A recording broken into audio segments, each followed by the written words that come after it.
Bonjour à tous, bienvenue dans la causerie, très heureux de vous retrouver aujourd'hui pour la petite vidéo. On avait dit qu'on parlait du Stade Rochelais en fin de semaine, et bien voilà, on est les pieds dans le plat. Bienvenue à mes deux journalistes préférés rugby, Brian Nardelli de la Roquette, journalistes respectivement à Sud-Ouest et au Figaro. Messieurs, comment allez-vous? Est-ce que vous êtes prêts pour parler de La Rochelle?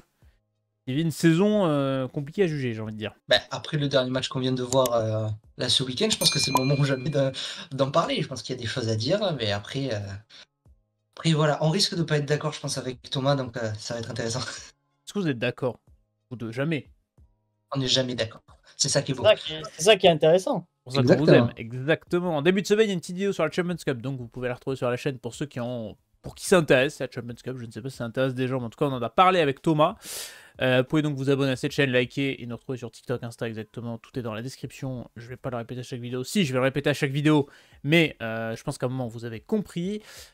Et bien donc, on va parler de La Rochelle. On est parti, on va rentrer directement dans le sujet. Le Stade Rochelais. Pourquoi on a décidé de parler du Stade Rochelais? Parce que déjà, je me rappelle, c'était il y a 2 semaines, on a fait la vidéo prono top 14, une de je sais plus quelle journée, je crois que c'est la 10e ou 9e avec Robin. Et on avait déjà du mal à parler de La Rochelle avant, c'était avant le match à Vannes, et c'était avant un déplacement, je ne sais plus. Exactement, j'ai le calendrier de toute façon. Voici le classement de top 14 actuellement.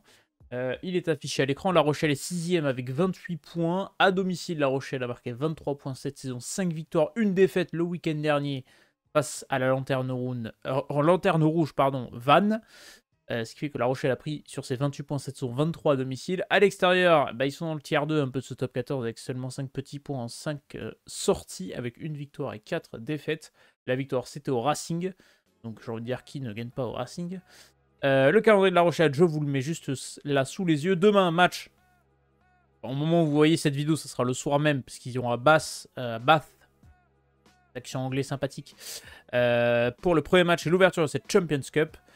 Et voilà pour le calendrier de La Rochelle. Donc la seule victoire à l'extérieur, c'était, donc on l'a dit, au Racing. Et La Rochelle a déjà joué donc, à Toulouse. Et quand même à noter quand on joue à l'extérieur cette saison en top 14. Messieurs, première question rapidos. Et on parlera un peu plus de stats, etc. plus tard. Votre premier ressenti, Thomas, sur cette première partie de saison du Stade Rochelais? Déjà, il faut dire qu'ils sont 6e. Oui. Donc, mine de rien, ils sont là, ils sont dans les clous, dans un championnat qui est ultra serré. Je pense que même actuellement, le 13e peut jouer le top 6. Donc, c'est pas catastrophique. Mais c'est sûr que de cette équipe de La Rochelle, on attend quand même des performances qui sont consistantes. Là c'est un coup ça gagne, un coup ça gagne pas, un coup tu mets 40 pions et la semaine d'après tu marques pas d'essai.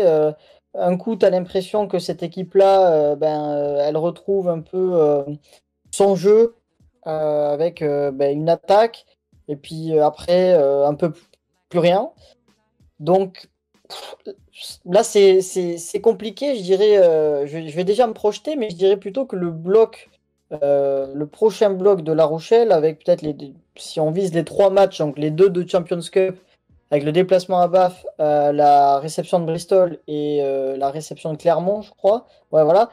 Peut déjà s'avérer décisif dans la saison rochelaise. Avec le prochain bloc, on en parlera juste après, mais il est décisif jusqu'au début janvier. Tu as cette réception du Stade Toulousain aussi qui pourra jouer. Brian, pardon, tu as le même retour sur le Stade Rochelais, problème de régularité cette saison. Est-ce qu'ils sont dans les clous de ce que tu attendais en début de saison? Top 6. Oui. Difficile de dire autre chose que ce manque de régularité. Et après, voilà, comme le disait Thomas, ils sont 6e. Ils sont 6e, donc tu as 6 places qualificatives pour jouer les phases finales. Donc pour l'instant, ils sont encore dans les clous. Par contre, voilà, on a l'impression que La Rochelle, cette année, c'est pas le genre d'équipe qui est capable de jouer sur les 2 tableaux, qui est capable de jouer en Champions Cup et en top 14. On sait qu'il y a des équipes qui font des choix chaque année, voilà, qui privilégient un championnat ou un autre. Je pense pas que c'est ce que La Rochelle va choisir de faire, parce que la Champions Cup, c'est quand même leur cours à eux depuis quelques années.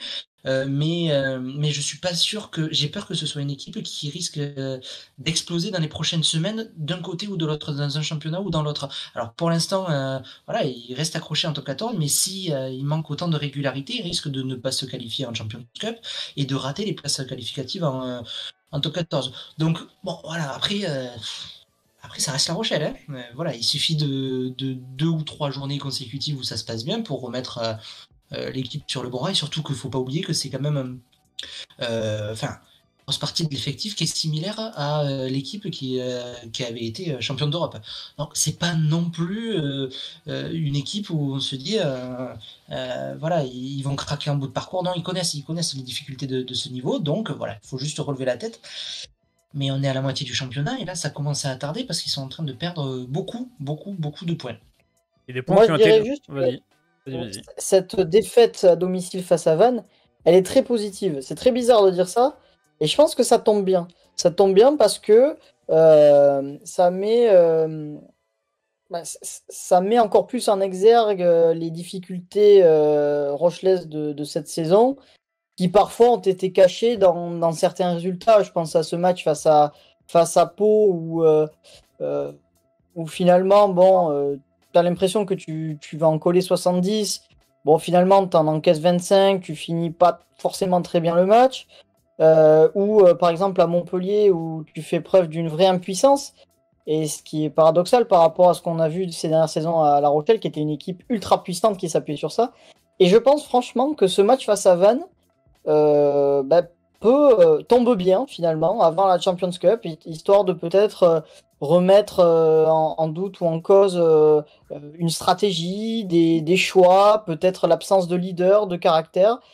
Et c'est pour ça que je dis que le prochain bloc va être hyper important pour La Rochelle et on va voir si c'est une équipe à réaction. On connaît bien sûr Ronan O'Gara, on connaît le staff, on sait qu'il y a des joueurs de caractère dans cet effectif-là. On va voir si le discours passe ou pas. Et on verra s'il y aura des obligations de choisir une compétition par rapport à l'autre, simplement par manque de forme ou de résultats. Rapidement, donc, La Rochelle, on l'a vu, 3 défaites sur les 4 dernières rencontres de top 14. On l'a dit, un bloc assez très très important qui va suivre parce que tu vas à Basse, qui est leader de Premiership, donc c'est quand même un déplacement qui va être costaud. Et Ronan O'Gara a donné une petite conférence de presse du coup avant ce match du côté du leader de Premiership pour ce début de Champions Cup. Il y a un truc qui était assez important. Où il expliquait en fait se demander si notre appétit est dilué, s'il a diminué, et il pense effectivement que l'appétit rochelais du staff, des joueurs, en tout cas de l'effectif des joueurs, a diminué. Est-ce que vous sentez que par rapport aux dernières saisons, on a peut-être des joueurs un peu moins, voilà, qui ont un peu moins ce truc, ce mordant, cette envie, peut-être. Après, se relancer après ce qu'ils ont connu aussi, il faut savoir repartir. Hein. Quand t'as un effectif qui bouge pas trop.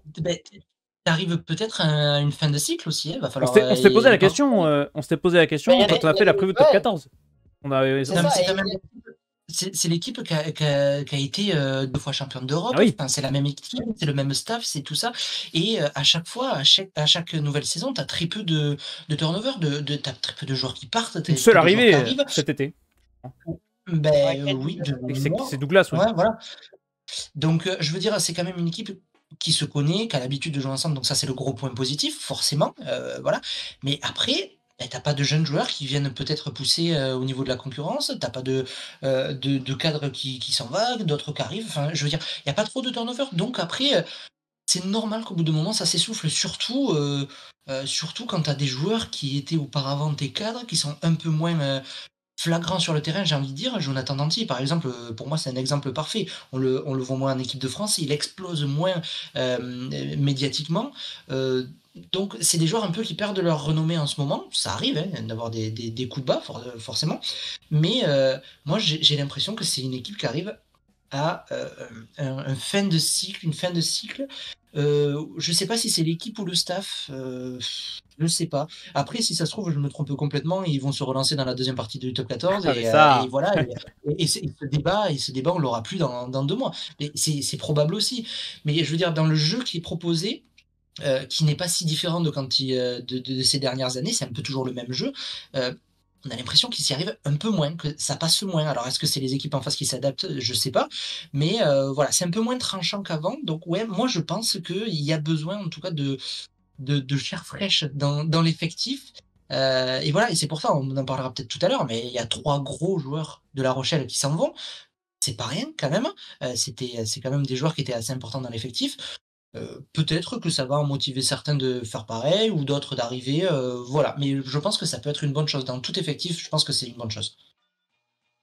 Je posé la question en début de saison, savoir si c'était une année de transition pour le Stade Rochelais, si c'était la fin d'un cycle, parce qu'on voit qu'il y a quand même beaucoup de trentenaires dans cette équipe. C'est une équipe qui avait eu du mal aussi un petit peu l'an passé. Thomas, est-ce que tu penses qu'on est sur cette fin de cycle ou tu te dis, bon, c'est juste une mauvaise passe et l'année dernière aussi, ils ont eu une mauvaise passe, tu me diras. Donc, On en parlait déjà l'an dernier, ils avaient fait un petit recrutement, petit, je dis petit d'un point de vue quantitatif, mais c'est vrai que déjà l'an dernier, il y avait eu quelques alertes, parfois on s'ennuyait un peu, puis on avait la sensation de retrouver cette équipe, puis on la reperdait, et là cette année c'est exactement la même chose, et le choix de n'intégrer qu'un seul joueur dans l'effectif, qui est Kane Douglas, qui est un très bon joueur, je pense qu'il a encore 1 ou 2 saisons, mais enfin il a quand même 35 ans, c'est surprenant. Alors peut-être qu'il y a eu une vision de la part de la direction et du staff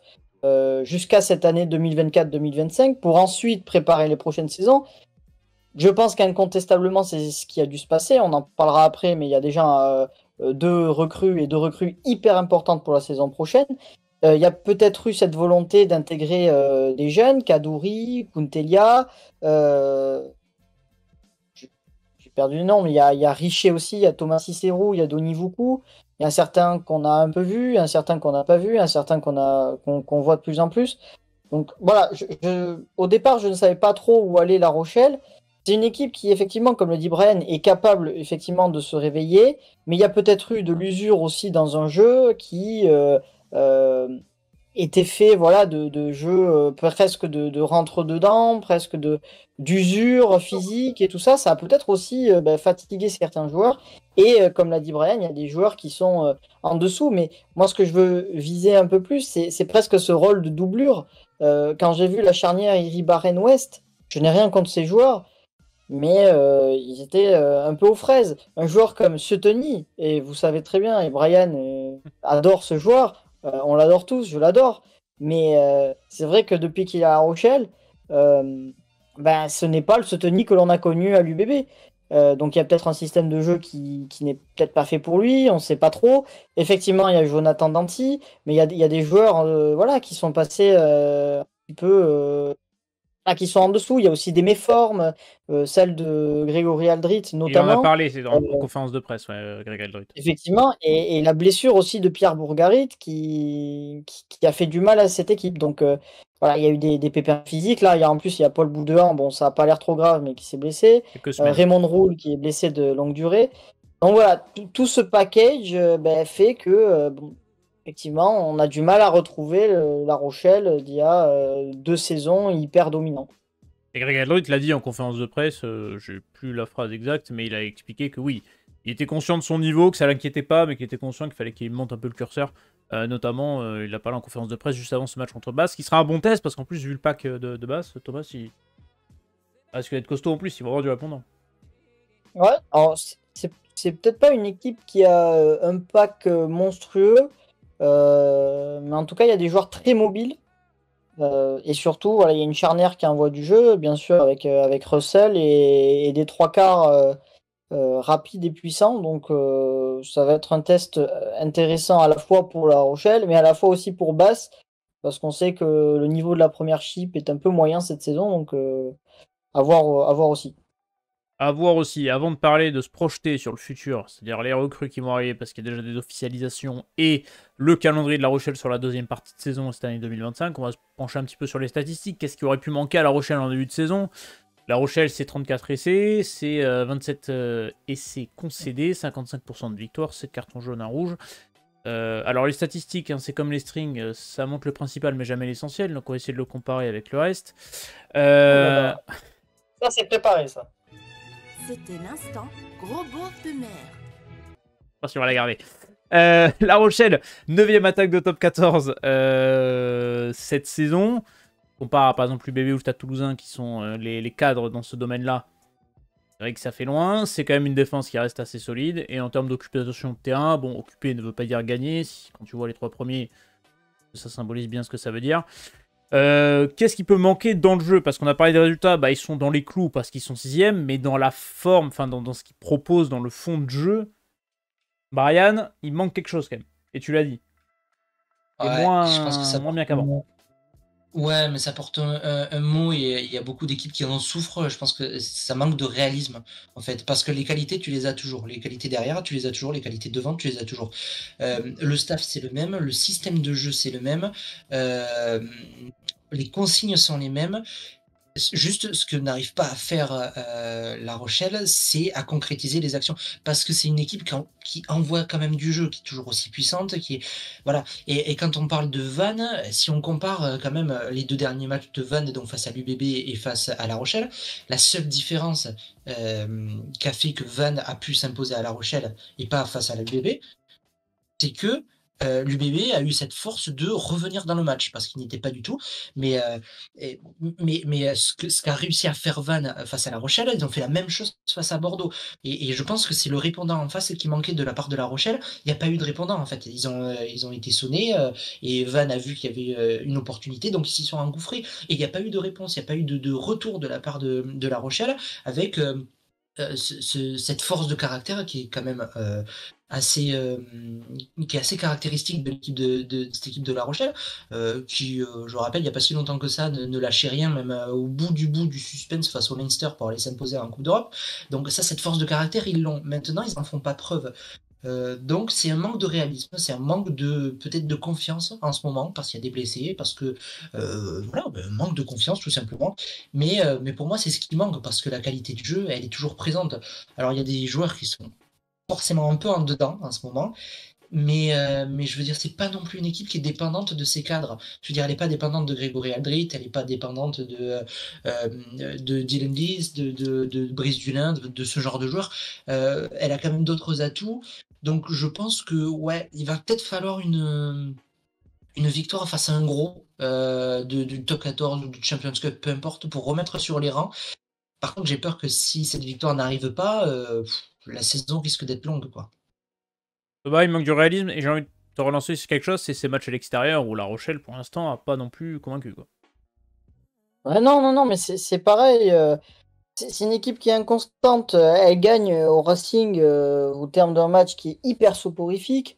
À Bayonne, alors là, c'est vraiment. Je pense que ça a mis une grande gifle à La Rochelle. T'en prends 40 alors. Attention, hein, les Bayonnais ont été vraiment très, très, très, très bons sur ce match. Mais voir La Rochelle à ce niveau, c'est vrai que ça a été assez surprenant. Et puis, mais paradoxalement, voilà, tu parles de ces matchs à l'extérieur. À Toulouse, ils n'ont pas été ridicules. C'est vrai. Et à Castres, ils alignent une équipe hyper remaniée et ils arrivent à glaner un point de bonus défensif au terme d'un match qui est très compliqué où l'entame n'est pas bonne. Ils prennent d'ailleurs un carton rouge.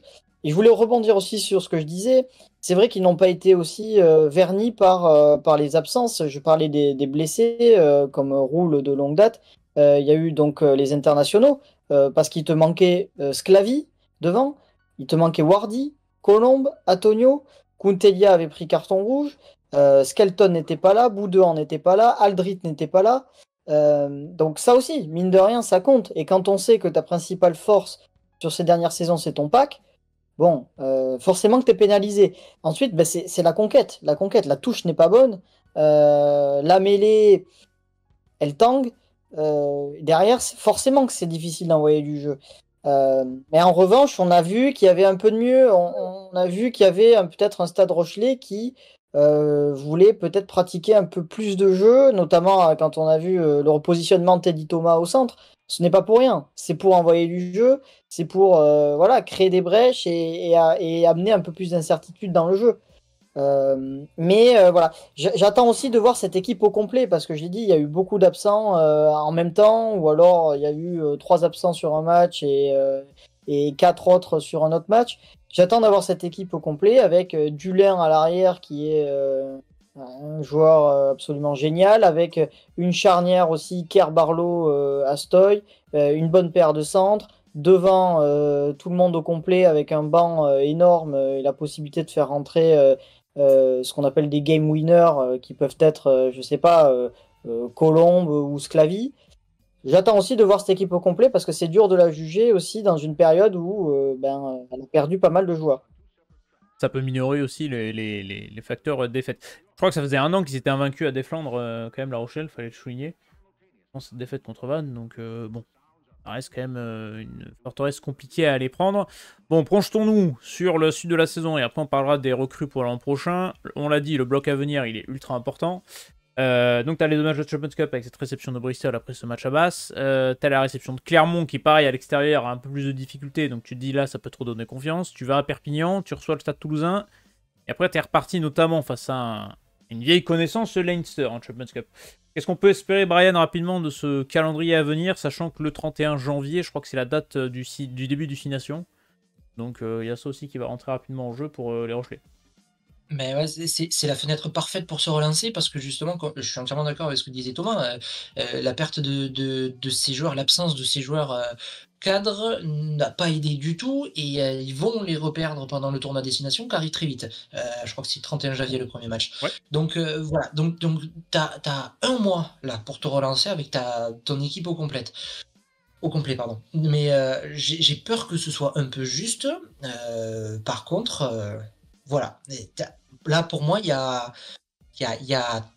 3 matchs qui sortent du lot. 3 matchs, si tu arrives à t'en sortir sur ces 3 matchs, je pense que tu peux relever la tête pour le reste de la saison.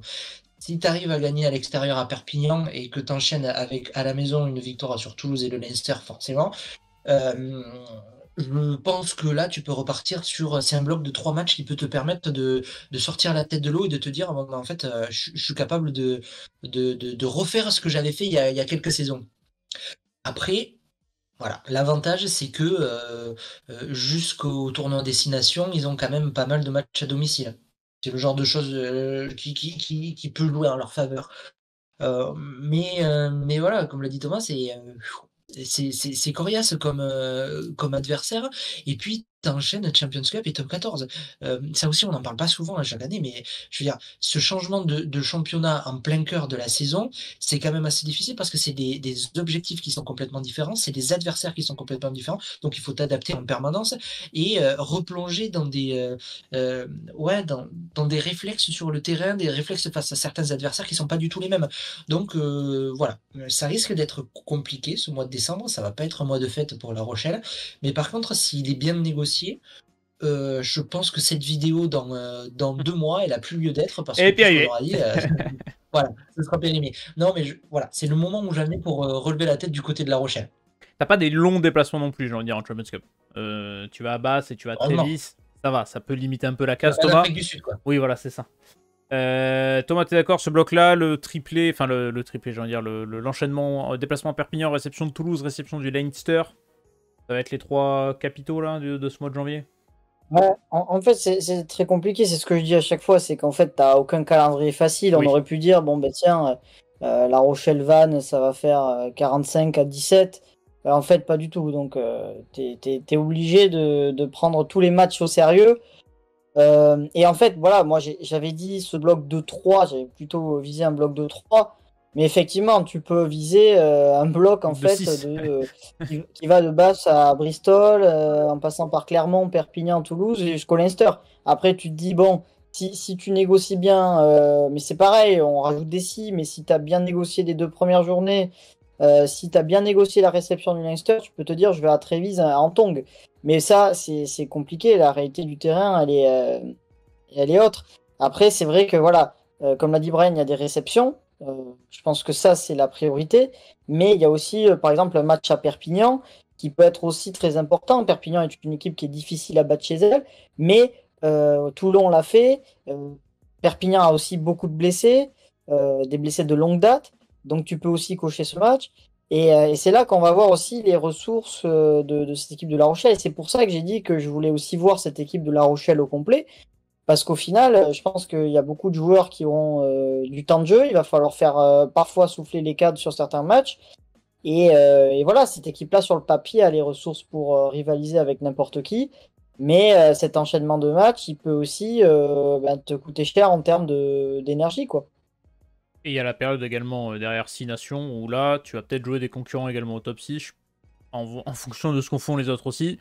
Ça peut jouer, à compter aussi le déplacement à Bordeaux le 26 avril, ça, il y a le temps de voir venir. Messieurs, on va parler un petit peu de transfert, regardez, hop là, le petit Mercato de La Rochelle, il est déjà plus fourni que celui de l'an passé. 3 départs, on a commencé à en parler, Carbarlo, Teddy Thomas, pour les joueurs d'expérience qui partent, et Georges-Henri Colombe, qui va également du côté du Stade Toulousain. C'est des grosses pertes, mais tu as les arrivées de Nolan Le Garec notamment et de Ninashvili. Qu'est-ce qu'on pense un petit peu de ces départs, premièrement, Thomas? Père Teddy Thomas, bon, qui est un joueur d'expérience, mais qui fait un bon début de saison. Père Jean-Jean Colombe, qui a quand même montré de belles choses, c'est dommage, mais bon, on va dire que est-ce que c'était inévitable? Je ne sais pas, mais bon. J'ai presque envie de dire que ces départs, en fait, bizarrement, ils sont assez logiques. Teddy Thomas, oui, il revient fort, mais on sait aussi que c'est un joueur qui a pas mal été embêté par les blessures. Après, on ne sait pas tout ce qui se passe non plus. Coulisses, peut-être que forcément, quand Toulouse t'appelle, il l'a dit d'ailleurs dans une interview, Oui. je crois, accordée à l'équipe, il l'a dit que forcément, t'es presque obligé de céder. Kerr Barlow, ça reste un demi-mêlée qui a 34 ans. C'est un très, très bon joueur, évidemment, mais il a 34 ans, il n'est pas gif. Il y a ça aussi qui entre en compte. Et Colombe, bon, on sait que O'Gara voilà, n'était pas très content de ses performances, ou en tout cas peut-être de son attitude, peut-être un peu nonchalante parfois aux entraînements, alors que ça reste un joueur très solide et qui cherche peut-être à s'imposer ailleurs. Donc les départs, voilà, bien sûr qu'ils sont importants, mais à côté de ça, tu remplaces Kerr Barlow par Le Garec, qui a 23 ans, qui est un joueur qui bute en plus, qui est international et qui est un joueur extra. Et tu remplaces, bien sûr, par l'un de mes chouchous, Ninashvili. Je suis pas très objectif sur lui. Alors là, si tu veux du jeu, si tu veux un joueur qui te fait des relances de 100 mètres, il peut te faire 3 saucisses. Mais par contre, c'est un joueur qui peut régaler le public. Et j'ai presque envie de dire, tu perds Teddy Thomas, qui est un fantasque, qui est un super joueur ballon en main. Alors Ninashvili, ça va être sympa. Et c'est un joueur qui défend très, très fort aussi. Donc ça aussi, c'est super. Et je pense qu'il y aura d'autres, on a entendu quelques noms par-ci par-là, rien d'officiel, mais je pense qu'il y aura voilà, dans ce sillage-là des joueurs très solides qui vont arriver. Je pense voilà, notamment devant, il va falloir aussi trouver un pilier droit parce que Antonio voilà, commence à prendre de l'âge aussi. Il y aura peut-être un talonneur qui va arriver. Là, on voit aussi Idoumi, Ployer, Zamora qui pourraient revenir de leur prêt. J'ai un doute. J'ai un doute. Thomas Ployer fait de très bons matchs avec Grenoble en Pro D2. Est-ce que ça suffira pour qu'il reste dans la rotation à La Rochelle? Je ne sais pas. Idoumi, s'il faut faire un petit pronostic, je pense qu'il ne sera pas gardé. Zamora, c'est à voir aussi. Donc voilà, c'est le début d'un recrutement. Mais quand tu annonces Le Garec et Niajuili, c'est quand même que tu as un projet derrière, que tu veux recruter du lourd.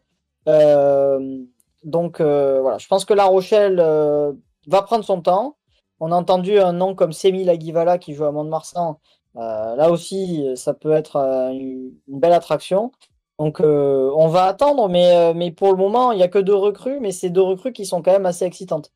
Ouais, on réinjecte du 109 et des noms bien connus du top 14, Brian, c'est pas trop mal. Ça peut montrer aussi que La Rochelle est toujours attractif. Mais exactement, et puis Thomas a très bien résumé la chose, c'est que en plus, ça rejoint un peu ce que je disais tout à l'heure, c'est quand même des joueurs qui sont jeunes et qui sont capables de dynamiser ton groupe, de te relancer un petit peu, notamment Le Garec et Niashvili, on les connaît très bien. C'est le genre de joueurs un peu fantasques qui sont capables de te relancer une équipe juste par leur façon de jouer, par leur façon d'envoyer du jeu, par leur motivation. Et ils sont jeunes, en fait, 23 ans et 22 ans. Enfin, voilà, ils doivent aussi s'imposer dans un grand club comme La Rochelle. Ils en ont envie, donc ils vont donner le meilleur d'eux-mêmes. Donc, moi, pour l'instant, je pense que c'est pas une grosse perte. Les 3 départs de La Rochelle, ces 3 grands joueurs. Mais effectivement, comme disait Thomas, c'est remplacé par du talent et par des joueurs qui vont peut-être te permettre de te réveiller, de te relancer. Parce que, encore une fois, peut-être qu'on arrive à une fin de cycle avec ces joueurs-là et qu'il faut voilà, relancer par de la jeunesse, par des joueurs qui ont envie de s'imposer face à La Rochelle et qui, comme tu l'as dit, reste un cadre de ce championnat. Et quand tu arrives à La Rochelle, voilà, tu arrives dans un club qui a des ambitions et tu es obligé d'élever un petit peu ton niveau. Donc, je pense que ce sera bénéfique pour tout le monde, pour les anciens comme pour les jeunes qui sont déjà à La Rochelle. Donc, après, à voir ce qui sera fait par la suite. Je pense qu'il y a d'autres joueurs de top 14 qui potentiellement Je les verrais bien à La Rochelle, mais voilà, il y a quelque chose à faire et on voit bien qu'avec ce mercato, j'ai envie de dire, qui est en train de se dessiner déjà, euh, on voit bien qu'ils en sont conscients, qu'ils ont envie de relancer l'équipe, qu'ils ont envie d'apporter du sang neuf. Donc voilà, ça rejoint un petit peu ce que je disais tout à l'heure, mais ça promet de très belles choses pour l'avenir en tout cas. On essaie de se projeter dans la saison de La Rochelle, messieurs. Bon, est-ce qu'on est tous d'accord pour dire que ça finira dans le top 6, normalement? Maintenant, est-ce qu'ils peuvent espérer mieux? Est-ce que ils vont essayer de focus la Champions Cup? Voilà, on lâche la Champions Cup pour on se focus sur le top 14 en espérant être un peu une surprise en revenant un peu dans le jeu. Est-ce que le top 2 c'est déjà fini? Comment on voit la suite de la saison, Thomas, pour le Stade Rochelet? Même si c'est compliqué de se projeter. Alors, déjà, si on avait eu La Rochelle à la 13e place, Oui, je t'aurais dit peut-être que la Champions Cup on peut peut-être. peuvent Non. faire l'impasse sur un ou deux matchs. Là, je pense pas. Et ce serait presque scandaleux que d'ailleurs La Rochelle fasse l'impasse sur la Champions Cup. Je n'espère absolument pas. Ça a quand même une chance de titre, hein, mine de rien. Et voilà, on l'a dit, hein, ça peut être aussi à double tranchant, la Champions Cup. Ça peut te réveiller un groupe. Après, j'ai perdu ta question d'ailleurs. C'est sur la projection. Qu'est-ce qu'on peut attendre pour en fin de saison? Tu les vois dans le top 6? Est-ce que la lutte pour le top 2 c'est un peu Ouais. fini devant? C'est trop loin? Non, non, le top 2 n'est pas fini, mais de toute façon, on est début décembre, Oui, donc c'est pour ça. derrière, voilà, il te reste 2 journées de top 14 avant 2025, il te reste 2 journées de Champions Cup avant 2025, et ensuite il te reste toute une partie de seconde, enfin une seconde partie de saison qui va être très dense, qui va être très intense. Donc c'est trop tôt pour en parler, mais cette équipe-là, elle a bien sûr les capacités et les qualités pour finir dans le top 2. Maintenant, c'est toujours très compliqué. Après, c'est une équipe qui doit au moins faire 6, voilà, au vu de ses ambitions, au vu peut-être de son effectif.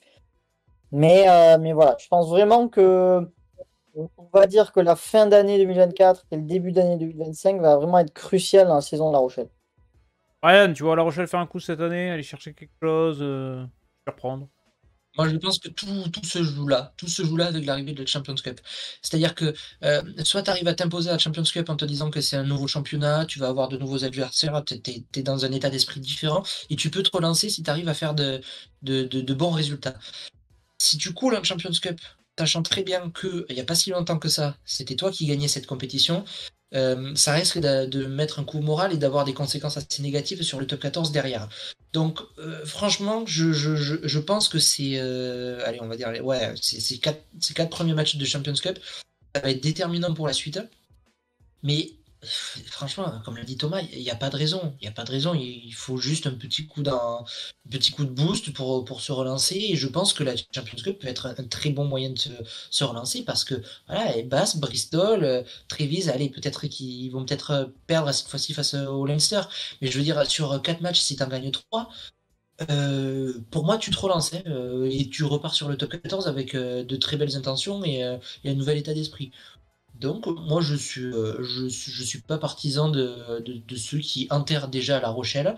Euh, peut-être qu'ils vont jouer, peut-être qu'ils vont pas terminer dans les deux premiers en top 14 et qu'ils vont jouer les barrages, mais On l'a il y vu a l'an encore passé, c'était pas une raison pour les enterrer, hein, parce qu'ils sont allés en barrage et exactement, il y a ils ont fait mal. davantage de chances pour les voir en phase finale et pourquoi pas les voir en finale. Hein. Attention, voilà, faut pas les enterrer trop vite. Euh, Moi, je pense qu'il y a encore quelque chose à faire, même avec ce groupe, même avec. Voilà, il faut juste relancer la machine. Et ben voilà, il faut relancer la machine. Voici l'ensemble du calendrier de La Rochelle en top 14 avec un final de saison régulière à Pau. J'ai envie de dire, t'as quand même des bonnes luttes, des bonnes équipes en lutte pour le maintien sur la fin de saison. Ça peut, voilà, en fonction des enjeux, on verra. En tout cas, rendez-vous en fin de saison pour La Rochelle pour voir ce qui va se passer, quels seront les résultats des Maritimes. Messieurs, quelque chose à rajouter sur le Stade Rochelet ou pas? Tout va bien. À tout dit. Non, bah, moi, je voudrais juste euh, dire que j'apprécie aussi les performances de Mathias Haddad en troisième ligne, qui était vraiment un grand talent annoncé pour le rugby français. Et c'est un joueur qui s'envoie, excusez-moi l'expression, mais comme un âne, Et en fait, voilà, c'est un joueur qui se blesse aussi souvent, il plaque énormément, donc il a souvent des commotions, des petits bobos. Mais là, c'est un joueur qui a pas mal enchaîné depuis le début de la saison. Il a même glissé au poste de numéro 8 et il brille plutôt à ce poste. Donc c'est bien pour sa confiance, en espérant qu'il soit voilà, épargné par les blessures pour la suite. Voilà, les petits jeunes de La Rochelle, comme quoi il y a de la ressource aussi dans cet effectif rochelais. Mais on va conclure cette vidéo sur ça. Vous pouvez retrouver la preview de la Champions Cup sur cette chaîne. Vous remontez, c'est l'avant-dernière vidéo qui est sortie. Il y a une vidéo foot pour ceux qui suivent un peu de ballon rond également, où on a abordé le potentiel rumeur Mohamed Salah au PSG. Et oui, ça peut arriver. Et sur ce, nous vous souhaitons un très très bon week-end de Champions Cup. N'hésitez pas à commenter, liker, vous abonner, donner votre avis sur le Stade Rocher, supporter de La Rochelle. Nous, je vous souhaite toujours un très bon week-end de rugby. Ciao tout le monde.